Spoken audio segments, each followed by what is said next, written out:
안녕하세요 여러분. 맨날 오랜만이라는 말로 영상을 시작하는 것 같은데 이렇게 앉아서 이야기하는 영상은 또 되게 오랜만인 것 같네요. 일단 저는 텍사스에 지금 뉴욕에서 돌아와 있고 오늘 저번에 인스타그램으로 받은 질문들을 기반으로 Q&A 영상을 찍어보려고 이렇게 카메라를 켰어요. 그리고 너무너무 감사하게도 센트비라는 해외 송금 어플리케이션에서 이번 제 비디오를 스폰서해주셨어요. 그래서 이번 영상은 센트비의 광고를 담고 있습니다. 그래서 간단하게 이제 센트비 어플에 대해서 먼저 소개를 하고 들어가자면 센트비는 쉽고 빠르고 저렴하게 송금을 도와주는 그런 어플리케이션이에요. 50개 국가의 센트비 어플이 사용이 가능하다고 해요.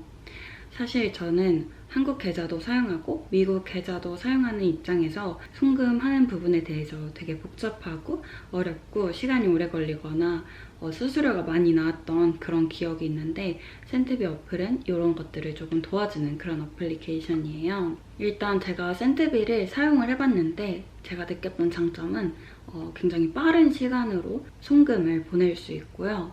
그리고 24시간 일주일 7일 내내 송금 신청이 가능하다는 점이었어요. 송금을 하는데 들여지는 시간은 국가마다 다르지만 보통은 5분 내라고 해요. 그리고 제가 정말 장점이라고 느꼈던 건 수수료가 정말 저렴해서 은행에 비해서 90%나 저렴한 수수료로 송금을 보낼 수 있어요.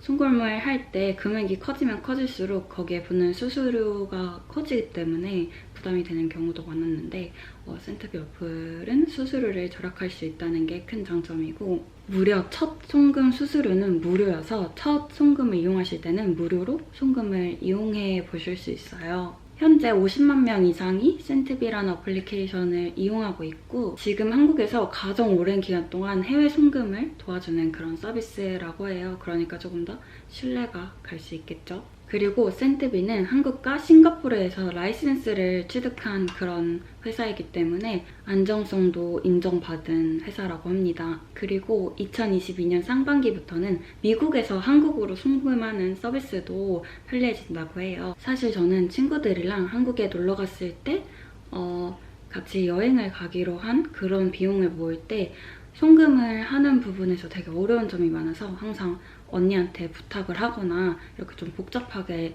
했었는데 이번에 센트비 어플을 사용하면서 저도 되게 쉽게 송금을 할 수 있게 되었어요. 그리고 센트비 어플에서 친구 추천을 한번 할 때마다 5,000원의 수수료를 할인해주는 그런 쿠폰을 준다고 해요. 아무튼 저처럼 이렇게 해외에서 송금을 하거나 송금을 받는데 어려움이 있었던 유학생분들이나 구독자분들은 한번 사용해보셨으면 좋겠어요. 자세한 사항은 더보기란에 확인해주세요. 이제 Q&A를 시작해볼 건데 제 영상을 처음 보시는 분들을 위해 제 소개를 잠깐 하자면 저는 대학을 위해서 지금 뉴욕에서 학교를 다니고 있는 학생이에요.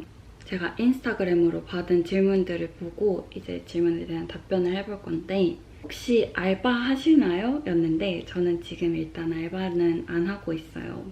왜냐면 학교를 다니면서 알바를 할 시간이 안 되는 것 같아요. 아무래도 이제 학교를 거의 매일매일 가고 집에 있을 때도 온라인 수업을 듣고 그리고 나머지 이제 과제들을 하다 보니까 저도 알바를 할 수 있으면 하면 좋겠지만 지금은 알바는 하지 않고 있고요. 100% 부모님의 지원을 받고 있는 그런 알바를 하지 않고 있는 학생입니다. 그리고 다음 질문은 이것도 생활비에 관련된 질문인데 생활비는 어떻게 하시나요? 부모님이 도와주시는지 알바하시는지 궁금해요 였는데 아까 말했다시피 저는 지금 부모님이 도와주시고 계세요. 다음 질문은 진짜 현실적으로 생활비에 얼마가 드는지 라는 질문이 많은데 거의 대부분이 생활비 관련된 그런 질문인 것 같아요. 사실 뉴욕은 정말 자기가 어떻게 쓰냐에 따라 정말 천차만별인 것 같아요.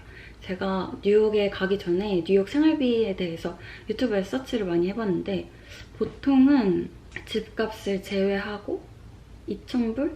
200만 원 한국 돈으로 약 200만 원 정도를 사용한다 라고 하는데 그것보다 훨씬 적게 쓰는 사람들도 있고 그것보다 많이 쓰는 사람들도 당연히 있겠죠. 근데 뉴욕이 전반적으로 물가가 진짜 비싸서 한국에서보다는 훨씬 많이 좀 가늠을 하고 와야 되는 건 맞는 것 같아요.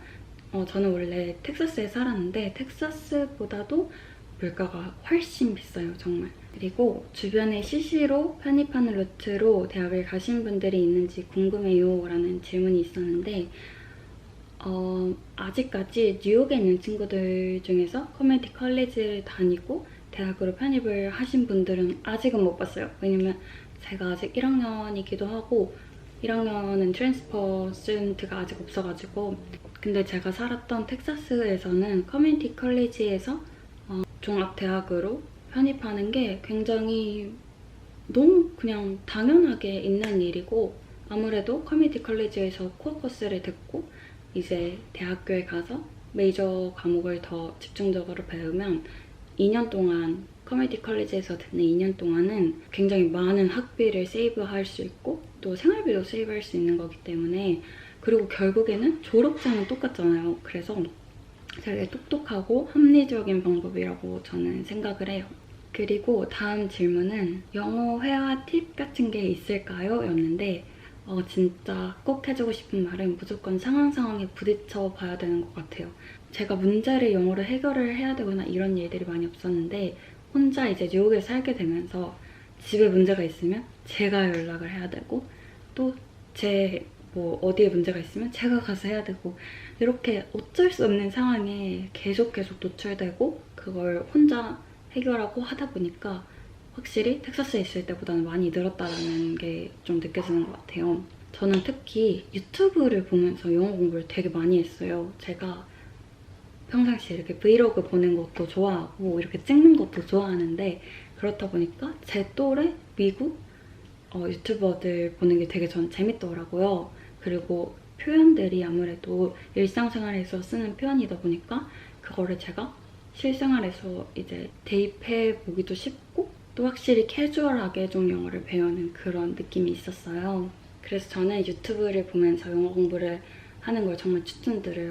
그리고 다음 질문은 한국도 좋지만 이건 진짜 최고다 하는 미국만 가지고 있는 장점 궁금해요 였는데, 여러 사람들을 좀 포용할 수 있는 그런 능력을 이미 잘 가지고 있는 것 같아요. 예를 들어서 마트 벽에 그려져 있는 그림에 뭐 타투가 있는 여자라던가 동성애 깃발을 들고 있는 사람이라던가 이렇게 되게 다양한 사람을 존중해주는 이런 문화가 일단 저는 너무너무 좋고, 그리고 또 가장 좋은 점은 제가 뭘 입던 그거를 아무도 신경 쓰지 않는다라는 거예요. 그런 부분에서 뭔가 표현의 자유 같은 걸 많이 느꼈고, 저는 이 미국의 약간 교육 방식이 한국의 교육 방식도 있고 미국의 교육 방식도 있지만 저한테는 조금 더 잘 맞는다고 느껴졌던 그런 때가 있었어요. 그래서 그런 교육 방식이 좋은 것 같습니다. 유학 생활을 하면서 한국 친구들과 관계를 어떻게 유지하나요? 였는데, 저는 한국 친구들하고 미국에 온 지 지금 제가 4년 정도 됐는데 아직도 되게 좋은 관계를 가지고 있어요. 그 이유는 저희는 연락도 많이 안 하고 뭐 전화도 많이 하는 것도 아닌데 그냥 가끔씩 한번 이렇게 탁 불꽃 튀듯이 연락이 닿으면 막 타다다다 하면서 요즘 있었던 일들도 많이 공유하고, 그때 이제 전화도 하면서 얘기도 하고, 그리고 이제 한국에 가면 어디 놀러 갈지 그리고 뭐 할지 이런 얘기도 많이 하고, 옛날 사진들 보면서 막 우리 이때 이랬지 이런 얘기도 많이 하고 그러는 것 같아요. 근데 제일 좋은 방법은 이제 한국에 다음에 가게 된다면 여행 갈 곳을 하나 딱 찝고 거기에 대해서 이제 어떻게 갈 건지, 가서 뭘 할 건지 이런 계획을 구체적으로 이야기하고, 그리고 아까 제가 말했던 것처럼 같이 여행 경비를 모으기도 하고 이러면서 우정을 좀 다지는 게 좋은 방법인 것 같아요. 민주님, 부모님이나 친구들이 보고 싶을 땐 어떻게 하나요? 저는 곧 말레이시아 교환학생 가는데 걱정이에요 라는 질문이었는데, 좀 6개월에 한 번 꼴로 되게 힘든 그런 때가 오는 것 같아요. 근데 그게 아니면 막 나 친구들 없어서 못 살겠어 이런 거는 아니니까 걱정은 하지 마시고 그냥 친구들이 보고 싶고 부모님이 보고 싶고 이러면 페이스타임도 하고 뭐 연락도 하고 이러면서 맨날 이제 돌아갈 날만을 기다리는 거. 그리고 사실 처음 1년은 이 문제에 대해서 되게 심각하고 힘든데 그게 지나면 아, 뭐 여름에 보면 되지, 방학에 보면 되지, 막 이렇게 좀 합리화를 잘 하는 방법을 터득하게 되실 거예요. 그러니까 조금 힘들어도 조금만 버티면 금방 적응이 됩니다. 이렇게 오늘은 제 해외 생활에 대한 Q&A를 해봤는데 저도 이번에 해외로 오게 된 지 벌써 4년 차가 되면서 한 번 더 돌아보고 예전에 제가 했었던 Q&A랑 되게 다른 점도 생각해보고 이러는 시간이 됐던 것 같아요. 여러분들이 제 영상을 보면서 궁금했던 점들이 해결이 되었으면 좋겠고, 그리고 더 궁금하신 점이나 뭐 저에게 하실 말씀 있는 분들은 제 이메일이나 인스타그램으로 연락 주시면 제가 답변을 열심히 해보려고 노력하겠습니다. 여러분 오늘도 영상 봐주셔서 감사하고 저희는 그러면 다음 영상에서 봐요. 안녕.